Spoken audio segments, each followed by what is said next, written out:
രാജ്യത്ത് പുതിയൊരു തിരിച്ചറിയൽ രേഖ കൂടി വരുന്നു. രാജ്യത്തെ സ്കൂൾ വിദ്യാർത്ഥികൾക്ക് വേണ്ടിയാണ് പുതിയ card. Automated permanent academic account registry അഥവാ അബാർ എന്നാണ് കാർഡിന്റെ പേര്. 2020 കൊണ്ടുവന്ന ദേശീയ വിദ്യാഭ്യാസ നയത്തിന്റെ ഭാഗമായിട്ടാണ് പുതിയ തിരിച്ചറിയൽ കാർഡ് വരുന്നത്. എല്ലാ സർക്കാർ സ്വകാര്യ സ്കൂളുകൾക്കും ഇത് ബാധകമാകും. ഇത് സംബന്ധിച്ച നിർദ്ദേശം കേന്ദ്ര സർക്കാർ സംസ്ഥാനങ്ങൾക്ക് നൽകിയിട്ടുണ്ട്.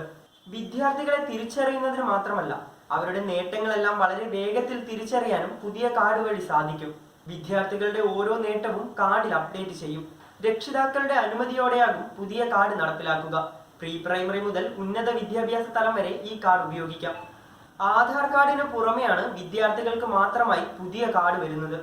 ആധാർ കാർഡിന് വേണ്ടി നൽകിയ വിവരങ്ങൾ അടിസ്ഥാനമാക്കിയാകും അബാർ ID കാർഡും തയ്യാറാവുക. രക്തഗ്രൂപ്പ്, പൊക്കം, തൂക്കം എന്നിവയുൾപ്പെടെയുള്ള വിവരങ്ങളും ശേഖരിക്കുന്ന വിവരങ്ങൾ സുരക്ഷിതമായിരിക്കുമെന്ന് സർക്കാർ പറയുന്നു. ആവശ്യമായി വരുമ്പോൾ സർക്കാർ ഏജൻസികൾക്ക് മാത്രമേ ഈ ഡാറ്റകൾ കൈമാറൂ എന്നും സർക്കാർ ഉറപ്പു നൽകുന്നു. രക്ഷിതാക്കളുടെ അനുമതി ലഭിച്ചു കഴിഞ്ഞാൽ സ്കൂൾ അധികൃതരാണ് വിദ്യാർത്ഥികളുടെ വിവരങ്ങൾ ശേഖരിക്കേണ്ടത്. Unified district and information system for education plus വെബ്സൈറ്റിലൂടെയാണ് വിവരങ്ങൾ അപ്ലോഡ് ചെയ്യേണ്ടത്. സ്കൂളുകളാണ് ഇതിന്റെ നടപടികൾ ചെയ്യുന്നത്. ബന്ധപ്പെട്ട സർക്കാർ ഏജൻസികൾക്കല്ലാതെ വിവരങ്ങൾ എടുക്കാൻ സാധിക്കില്ല.